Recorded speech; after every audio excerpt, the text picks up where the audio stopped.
said yourself, right? Tizi Group, they've got the talent. They just have to put up the 3 stars themselves and then hope that the bases that they've spent the time preparing can hold. Zkin, our next attacker, and we're getting to that territory where it almost has to be a 3-star here.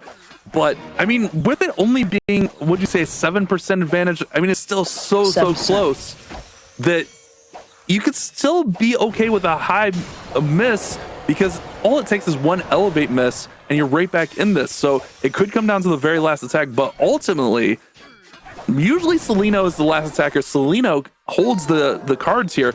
If he has that last attack of the war, he can ultimately decide things. But let's see if Zkin can get through here and get the much needed 3-star for Tizi Group. Indeed. Well, he had a very successful RC charge there. Very nicely done, got the value he needed, didn't lose much health on the RC, kept the Spirit Box, so all is looking good at the moment. CC Troops providing a little bit of annoyance here though, as we do have the Furnace in the defending clan castle, so as those Fire Mites continue to jump onto the Root Riders, you have to be very careful because they can lose health very quickly.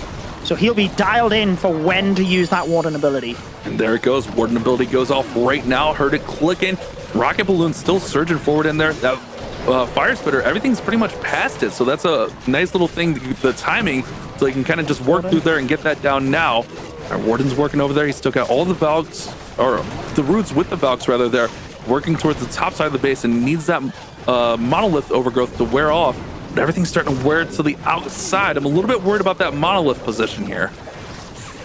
Yeah, it's going to be tricky. He still does have a couple of Wall Breakers to help out. He's fortunate that the troops did get past that Fire Spitter a little bit earlier on, because the Warden took a lot of damage, now getting healed up a little bit, because if the Warden had have gone down, all of the 50% increase, or I guess it's a little bit less than that with the hard mode cap on equipment, but the boost that he's getting from the Rage Gem would not be taking effect as he moves in towards these multi-infernos. Just look at how quick they rip apart the Root Riders. He's pushing on through. 40 seconds here, Bash. He doesn't have a huge amount of confidence, but I don't think this looks too bad with the King. Oh, there we go. There's his celebration.